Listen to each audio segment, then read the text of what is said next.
اعوذ باللہ السمیع العلیم من الشیطان الرجیم بسم اللہ الرحمن الرحیم نحمدہ نصلی علی رسولہ الکریم اما بعد اعوذ باللہ السمیع العلیم من الشیطان الرجیم بسم اللہ الرحمن الرحیم لا توفیق الا باللہ علیہ توکلت والیہ انیب ولا حول ولا قوة الا باللہ العلی العظیم سبحانک لا علم لنا الا ما علمتنا انک انت العلیم الحکیم۔ ایک مرتبہ سب درود ابراہیمی پڑھ لیں۔ اللہم صلی علی محمد وعلی آل محمد کما صلیت علی ابراہیم وعلی آل ابراہیم انک حمید مجید۔ اللہم بارک علی محمد وعلی آل محمد کما بارکت علی ابراہیم وعلی آل ابراہیم انک حمید مجید۔ اسی تسلسل میں اس میں پچھلی مرتبہ بات ہو رہی تھی اللہ کے نبی صلی اللہ علیہ وسلم سے متعلق اور قرآن سے اللہ کے کلام سے متعلق، اسی تناظر میں ہی ساری باتیں ہیں۔ یہ بات بہت اچھی طرح سے ہمیں ذہن نشین کر لینی چاہیے کہ ہمارا مرکز و منبع جو ہے وہ اللہ جل شانہ اور اللہ کے نبی صلی اللہ علیہ وسلم کا اسوائے حسنہ ہے، اور وہ جیسا اللہ کے نبی صلی اللہ علیہ وسلم نے تعلیم فرمایا، قرآن مجید فرقان حمید کے احکامات اور آپ صلی اللہ علیہ وسلم کے بتائے ہوئے طریقے، یہی دین اسلام۔ آج ہم اس ایک لفظ، اس مرکزیت جس کی وجہ سے اللہ کریم نے اپنے فضل و کرم سے انسان کو خلق فرمایا، وہ بنیادی نقطہ کیا ہے؟ آج انشاءاللہ اللہ کے فضل و کرم سے اس پہ بات ہے۔ اللہ اور اس کے رسول صلی اللہ علیہ وسلم سے ایک مومن کو سب سے زیادہ محبت ہونی چاہیے تاکہ وہ ایمان کی حلاوت محسوس کرے۔ آج ہمارا موضوع، اور انشاءاللہ اس کے بعد بھی اس موضوع پر بات کریں گے، وہ ہے محبت۔ اس حدیث مبارکہ کے تناظر کو ذرا غور سے سمجھنے کی اور اس کے ڈیپتھ میں اس احساس کے ساتھ لطف اٹھانے کی بہت ضرورت ہے۔ پھر سے سنیے، اللہ اور اس کے رسول صلی اللہ علیہ وسلم سے ایک مومن کو سب سے زیادہ محبت ہونی چاہیے۔ یہ اللہ کے نبی صلی اللہ علیہ وسلم کا فرمان عالی شان، تاکہ وہ ایمان کی حلاوت محسوس کر سکے۔ یہ حدیث ہے صحیح مسلم کی، اور اس کا نمبر ہے 166 166۔ یہی حدیث صحیح بخاری، ترمذی، نسائی اور مسند احمد میں موجود ہے۔ آپ یقین کریں، اگر اس حدیث مبارکہ کی تفصیل بیان کرنے پر جو علماء دین، ائمہ اکرام، بزرگان دین نے اپنی پوری حیات میں اسی کی تفسیر بیان کی،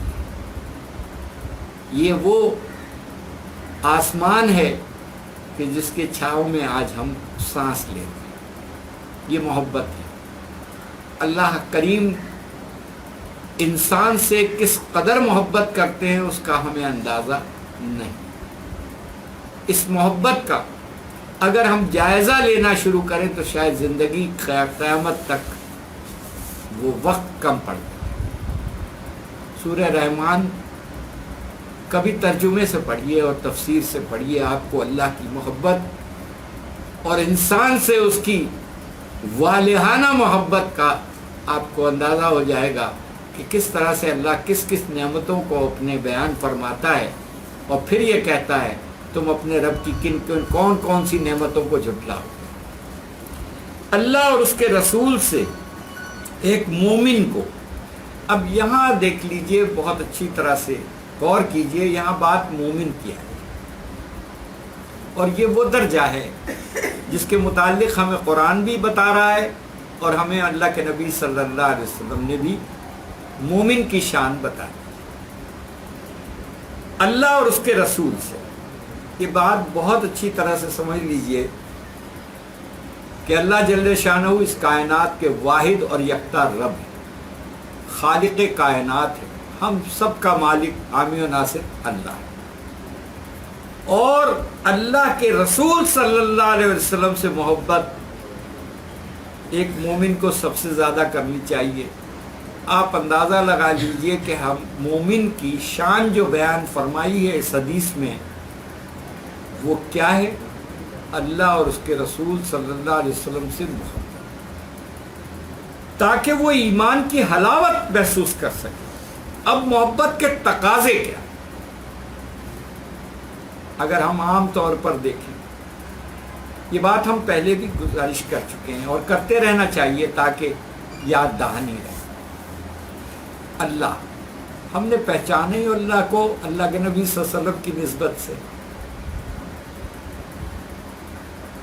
ہم نے اللہ کو جانا ہی اللہ کے نبی صلی اللہ علیہ وسلم کی اسماء حسنہ سے. ہم نے اللہ کو پہچانا، اللہ کی محبت، اللہ کی شان، اللہ کا فضل، اللہ کا کرم، اللہ کی پکڑ، اللہ کا درگزر کرنا، معاف کرنا، یہ سب ہمارے نبی صلی اللہ علیہ وسلم نے ہی تو ہمیں بتایا ہے. ورنہ ہمیں کیا معلوم کہ اللہ کیا شان رکھتے؟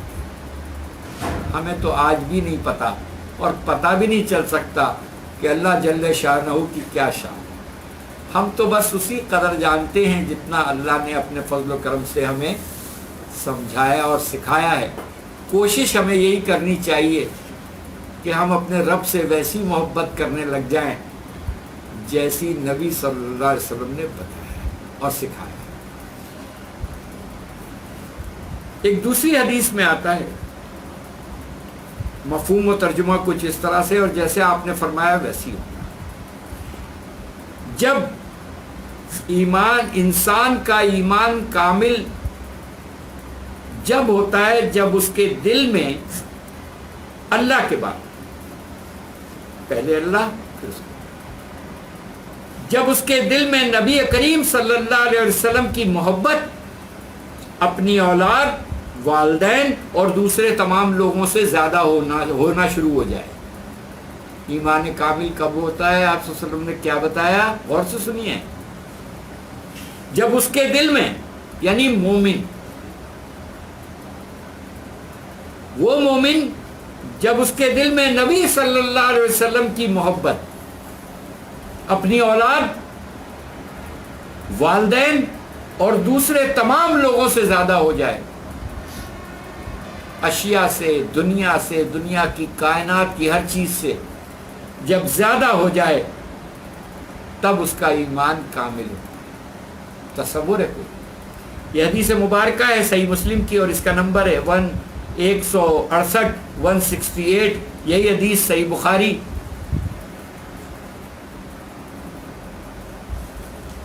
ترمذی اور نسائی میں موجود ہے.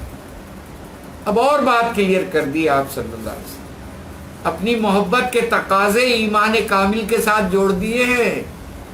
یہ ذہن میں رکھیے گا، اس وقت تک ہمارا ایمان کامل نہیں ہو سکتا جب تک کہ اللہ کے بعد اس کائنات کی ہر شے سے، حتیٰ کہ اولاد، ماں باپ، بہن بھائی، رشتہ دار اور دنیا کے تمام لوگوں سے زیادہ جب تک کہ ہمارے دل میں اللہ کے بعد اللہ کے نبی صلی اللہ علیہ وسلم کی محبت نہیں ہوگی، ایمان کامل نہیں ہو سکتا. یہ کرائٹیریا جو آپ صلی اللہ علیہ وسلم نے بتا دیا. اب ہمیں اور آپ کو فکر کرنے کی ضرورت ہے. انسان جس سے محبت کرتا ہے، ایک تیسری حدیث بیان کر رہا ہوں، تسلسل ذرا غور کیجئے، کنیکشن ذرا غور کیجئے. جب یہ بتا دیا اللہ کے نبی صلی اللہ علیہ وسلم نے کہ ایمان کامل کب ہوتا ہے، جب اس کے دل میں نبی کریم صلی اللہ علیہ وسلم کی محبت اس کی اپنی اولاد، والدین، بہن بھائی، عزیز و قریب، رشتہ دار اور تمام بنی نوع انسان اور چیزوں سے زیادہ ہو، زیادہ نہ ہو جائے، ایمان کامل نہیں ہو سکتا. اب میرا سوال ہے، ذرا نماز، ذکر اذکار، روزہ، عمرہ، حج اور ساری چیزیں یہ ہمیں بتائی کس نے؟ غور کیجیے. تو جس نے بتائی اس کو وہ محبت کا کیا، اس سے محبت نہیں ہوگی۔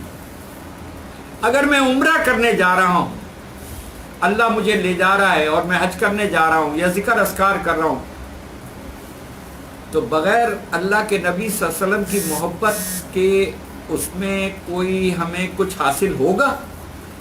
نہیں ہو سکتا۔ یہ کلیئر ہو گئی۔ تو پھر نبی صلی اللہ علیہ وسلم کی محبت کا تقاضا کیا ہے؟ اب آپ سنیں، انسان جس سے محبت کرتا ہے قیامت کے دن اسی کے ساتھ ہوگا۔ اللہ اکبر کبیرہ، ایک مرتبہ سب درود ابراہیم پڑھیں۔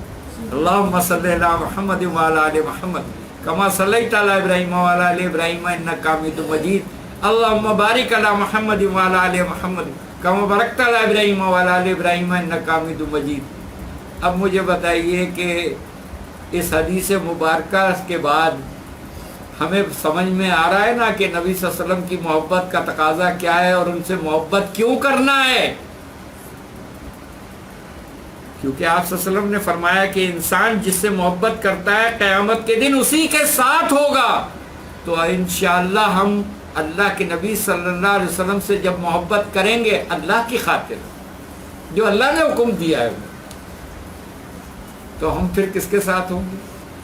انشاءاللہ اسی محبت کے ساتھ انشاءاللہ آپ صلی اللہ علیہ وسلم کے ساتھ۔ حدیث سنیے، جب ایک آدمی نے یہ سوال پوچھا، ایک صحابی نے اللہ کے نبی صلی اللہ علیہ وسلم سے یہ سوال پوچھا، تو آپ صلی اللہ علیہ وسلم نے اس کا جواب دیا۔ سوال کیا تھا؟ یا رسول اللہ صلی اللہ علیہ وسلم، ایک آدمی کسی سے اس کے اچھے اعمال کی وجہ سے محبت کرتا ہے لیکن وہ خود اس جیسے اعمال نہیں کر پاتا، اس کے متعلق آپ کا کیا ارشاد ہے، کیا حکم ہے آپ کا؟ اس کے جواب میں آپ صلی اللہ علیہ وسلم نے ارشاد فرمایا، انسان جس سے محبت کرتا ہے قیامت کے دن اسی کے ساتھ ہو۔ اب مجھے بتائیے کہ ہماری محبت کا مرکز و منبع اللہ اور اس کے نبی صلی اللہ علیہ وسلم کے علاوہ کچھ ہونا چاہیے؟ یہ حدیث ہے ابو داؤد کی اور اس کا نمبر ہے 5127، 5127۔ یہی حدیث مسند احمد میں موجود ہے۔ تو بس آج سے عہد کریں، ابھی سے عہد کریں، اللہ ہمیں معاف فرما اور ہمیں اپنی اور اپنے نبی صلی اللہ علیہ وسلم کی محبت سے مالا مال فرما، آمین ثم آمین۔ آگے سنیں، اللہ اکبر۔ اللہ کے نبی صلی اللہ علیہ وسلم کے فرمان عالی شان، غور سے سنیے گا، آپ صلی اللہ علیہ وسلم خود ارشاد فرما رہے ہیں، غور سے سنیے گا میری بات، میں دہرا رہا ہوں اللہ کے نبی صلی اللہ علیہ وسلم کے فرمان عالی شان۔ آپ صلی اللہ علیہ وسلم خود فرماتے ہیں، اور جیسے آپ نے فرمایا ویسے ہی ہوگا، کہ اللہ تعالیٰ نے جب اپنی مخلوق کو پیدا کیا تو مجھے سب سے بہترین مخلوق میں رکھا، سبحان اللہ۔ پھر اسے 2 گروہ میں تقسیم کر کے مجھے بہترین گروہ میں رکھا۔ پھر اس نے قبیلوں کو پیدا کیا تو مجھے سب سے بہترین قبیلے میں رکھا۔ پھر انہیں گھروں میں تقسیم کیا تو مجھے سب سے بہترین گھر میں رکھا۔ لہٰذا میں اپنے گھر اور اپنی ذات کے اعتبار سے تم سب سے بہترین ہوں۔ اللہ اکبر، یہ آپ صلی اللہ علیہ وسلم نے خود ارشاد فرمایا۔ یہ حدیث مبارکہ ہے مسند احمد کی اور اس کا نمبر ہے 1788، 1788۔ یہی حدیث ترمذی اور ابن طبقات ابن سعد میں موجود ہے۔ تصور ہے، یہ آپ صلی اللہ علیہ وسلم خود ارشاد فرما رہے ہیں۔